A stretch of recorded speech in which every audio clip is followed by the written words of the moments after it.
فرماتا ہے کہ انا انزلناہ فی لیلۃ القدر، بے شک ہم نے اس قرآن کو شب قدر میں نازل کیا۔ وما ادراک ما لیلۃ القدر، اور آپ کو کیا معلوم کہ شب قدر کیا ہے؟ لیلۃ القدر خیر من الف شہر، شب قدر 1000 مہینوں سے بہتر ہے۔ تنزل الملائکۃ والروح فیہا باذن ربہم من کل امر، فرشتے اور روح اس میں اپنے رب کے اذن سے ہر حکم لے کر اترتے ہیں۔ سلام ہی حتی مطلع الفجر، وہ صبح روشن ہونے تک سلامتی کی رات۔ حضور نبی کریم صلی اللہ علیہ وآلہ وسلم نے ارشاد فرمایا، شب قدر کو جبرائیل امین فرشتوں کے جھرمٹ میں زمین پر اتر آتے ہیں۔ وہ ہر اس شخص کے لیے دعائیں مغفرت کرتے ہیں جو کھڑے بیٹھے کسی بھی حال میں اللہ رب ذوالجلال کو یاد کر رہا ہو۔ ہزاروں مہینوں سے افضل اس رات کے عطا کرنے کے پیچھے بھی ایک راز ہے۔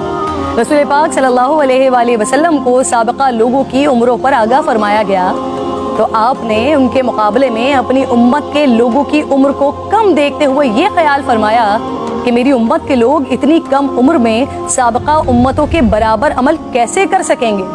بس آپ صلی اللہ علیہ وآلہ وسلم کو لیلۃ القدر عطا فرما دی، جو 1000 مہینوں سے افضل رات ہے۔ لیکن وہ رات کون سی ہے؟ اس عظیم رات کو کہاں تلاش کیا جائے؟ اس پر رسالت مآب صلی اللہ علیہ وآلہ وسلم نے فرمایا، لیلۃ القدر کو رمضان کے آخری عشرے کی طاق راتوں میں تلاش کرو۔ اس رات کے مخفی رکھنے میں بھی حکمتیں ہیں ناظرین۔ اگر لیلۃ القدر کو مخفی نہ رکھا جاتا تو لوگ بس اسی رات کی عبادت پر اکتفا کر لیتے، اور اگر کسی انسان کی وہ رات عبادت سے رہ جاتی تو شاید اس صدمے کا ازالہ ممکن نہ ہوتا۔ ایک وجہ یہ بھی بتائی جاتی ہے کہ اللہ تعالیٰ کو بندوں کا رات کے اوقات میں جاگنا بے حد محبوب ہے، اس طرح بندے 5 طاق راتوں میں جاگ کر اپنے رب کو منا سکیں۔ اور ایک وجہ گناہگاروں پر شفقت بھی ہو سکتی ہے، کیونکہ اگر علم کے باوجود اس رات میں گناہ سرزد ہوتا تو اس سے لیلۃ القدر کی عظمت مجروح کرنے کا جرم بھی لازم آتا۔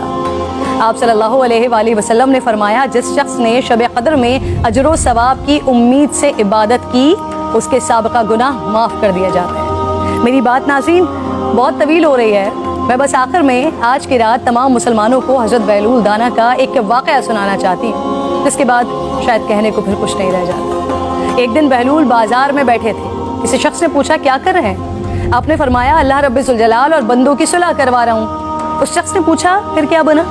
آپ نے فرمایا اللہ تو مان رہا ہے، بندے نہیں مان رہے۔ اللہ اکبر۔ پھر کچھ عرصے بعد اسی شخص نے حضرت بہلول دانا کو قبرستان میں دیکھا تو پوچھا کیا کر رہے ہیں؟